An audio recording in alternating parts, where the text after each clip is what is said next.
자꾸 이런 얘기들을 왜 하냐면,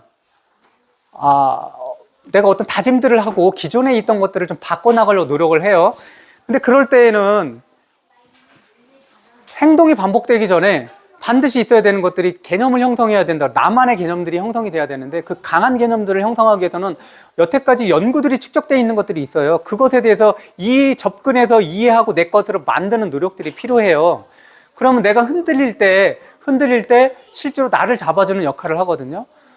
건강에 대해서 늘 걱정이 돼요. 혈압이 걱정이 되고, 뭐 고지혈증이 걱정이 되고, 중성지방이 걱정이 되고, 당뇨병이 걱정이 되면 거기에 대해서 좋은 음식을 먹고 운동을 하는 것들도 당연히 필요하지만, 시간이 지나면 그게 희미해진다고요.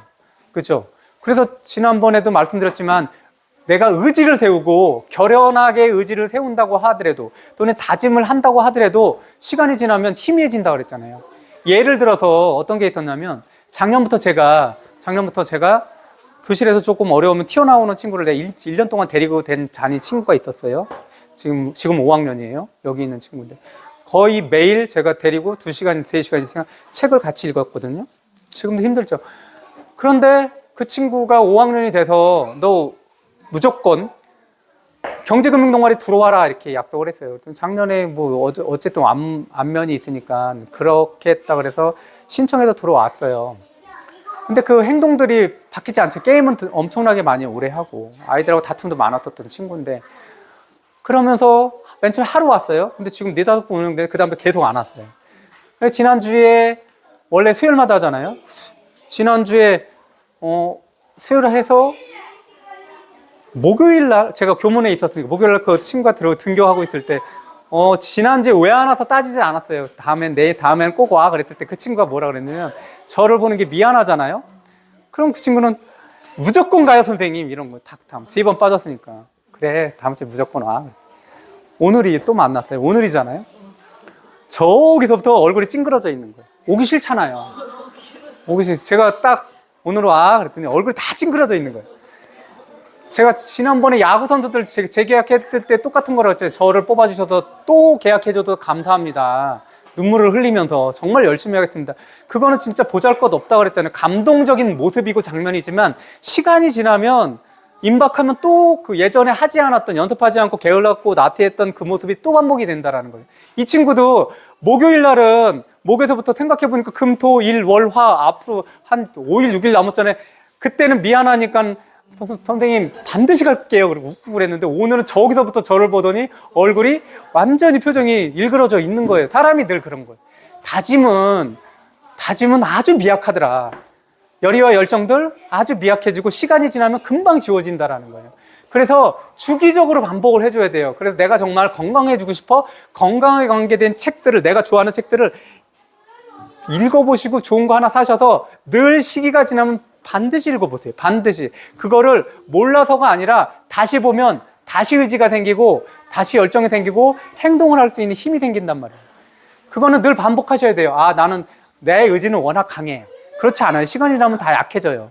그래서 이런 것들은 말씀드리는 게 이해 차원에서, 이거는 지금 융이 얘기했던 구타프 융이 얘기했던 그런 집단 무의식에 대한 얘기예요. 우리 뇌에는 지난번에 그 구조주의 프랑스 철학자들이 얘기했던 실질적으로 상징계가 현실계가 있는데 우리는 상징계 속에 살고 있다. 근데 모든 생명체들은 현실계에서부터 이게 발화된 건데 인간만이 상징계로 들어오게 된다. 그 부분에 대한 얘기들. 근데 이것도 비슷해요. 사람이라는 것들이 있으면 가장 우리 기본적으로 참 자아라고 했죠. 내 안에는 나의 진짜 자아가 있는 거예요. 진짜 자아가. 그런데 이런 것들이 왜곡되어 있다는 거죠. 왜곡되어 있고 참 자아를 만나가지 못한다는 거. 왜냐하면 우리 뇌에는 첫 번째 뭐가 있냐면 집단 무의식이라는 것들이 있어요. 우리가 기존에 조상으로부터 물려받은 게 DNA를 통해서 계속 물려받잖아요. DNA를 통해서. 그게 수백만 년 전에 인류에서부터 내려오고 그래서 우리 부모님이 나한테까지 물려준 거라는 거예요. 그러니까 내가 살아왔던, 내 조상들이 살아왔던 그런 무의식들이 내 DNA를 통해서, 내 혈관을 통해서 도도히 흐르고 있다는 거죠. 이것들을 거부할 수 없다는 거예요. 내가 지금 의식으로 야 이거 하면 안 돼 라고 하지만 수백만 년 동안 흘러왔던 것들이 내 몸속에 있다. 이게 집단 무의식으로 형성이 돼 있다는 거죠. 근데 프로이드 같은 경우는 실질적으로 이런 것들이 예전에 어렸을 때 어렸을 때 굉장히 심한 정신적 충격, 육체적 충격 이런 것들이 머리에 남는 거 트라우마라고 그러잖아요. 그래서 지금의 의식에 강하게 작용하는 것들. 그 다음에 내면아이라는 것들이 이거 있잖아요. 그 시기에 그 아픔들이 치유가 안 되고 그대로 남아있어서 뭔가 실질적으로 정신적인 고통들이 치고 나온다든지 이 정신적인 이유로 인해서 내가 어떤 병들이 생기는 것들, 공황장애라든지 염려증, 강박 뭐 이런 여러 가지 것들이 있잖아요. 그런 게 불뚝불뚝 튀어나온다라는 거죠. 페르소나는 뭐냐면 똑같아요. 내가 학교에서는 요런 표정을 해야지. 근데 집에 가면 막 아이가 엄마한테 자기가 원했던 엄마 선생님이 막 이러고 막 요구하고 이러고 되게 심심한데 되게 못 가르쳐 막 이렇게 막 얘기하는 것들 그냥 가만히 있잖아요. 그게 아이가 가지고 있는 또는 인간이 가지고 있는 그때 그 상황에서의 나는 요런 얼굴로 보여줘야지라는 것들이 가면인 거, 나를 숨기는 가면. 그런 페르소나가 다른 데마다 가는 데마다 다른 가면들을 가지고 있는 거예요. 사람들은 이 페르소나를 가지고 생활을 한다라는 거예요. 그럼 이 페르소나는 그럼 내가 가지고 있는 본질인가? 이거 역행하잖아요. 그럼 그 갭이 굉장히 계속 있는 거예요. 늘 차이나는 나로 사는 거예요. 차이나는 보여주고 싶은 나 또는 남들이 나에게 요구하는 나로 살게 된다는 거예요. 이게 불일치가 된다는 거죠. 페르소나부터 당연히 불일치지만 자아도 불일치가 생기는 거죠. 참 자아에서 완전히 불일치의 삶을 계속해서 산다라는 거죠. 그러면 내가 불일치로 계속 살아가게 되면 그게 심적인 뭔가 균열이 생기겠죠. 그 심적인 균열은 실질적으로 육체적인 균열을 만들게 되는 거죠. 이게 우리가 얘기하는 어떤 스트레스가 될 수도 있는 거고 정신병이 될 수도 있는 거고 육체적인 병으로 나온다라는 거죠. 현대의학이 제일 난항으로 겪고 있는 건 뭐냐면 이 정신적인 무언가가 틀려져 가지고 육체적인 증상으로 나왔을 때 그 육체적인 증상만 고치기 위해서 수술이거나 약을 주잖아요. 근데 수술과 약을 통해서 그 육체적인 증상을 개선할 수는 있어요. 눈에 보이는 수치니까. 그래서 눈에 보이는 수치가 올라갔으면 내려가게는 할 수 있지만 실제로 심리적인 것들에 대한 균열이라든지 이 안에서의 균열은 못 고친다라는 거예요.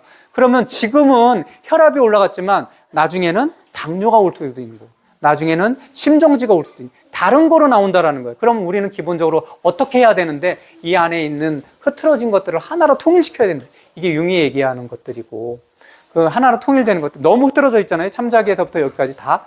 그러니까 우리는 일정 부분 가식을 가지고 생활할 수도 있는 거고 일정 부분 저 밑에 있는 것들을 모를 수도 있어요. 왜냐하면 여기에 갇혀져 있잖아요. 지금 개인 무의식, 집단 무의식이 보이지 않는다는 무의식과 의식은 실제로 이렇게 생각하죠. 빙산에서 나와 있는 부분이 의식이고 물에 잠겨져 있는 게 무의식인 거예요.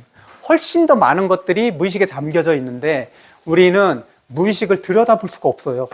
들여다볼 수 없는데 실제로 우리가 행동하고 우리로부터 발화되고 있는 모든 것들은 무의식이 나와서 실제로 이루어지고 있다는 거예요.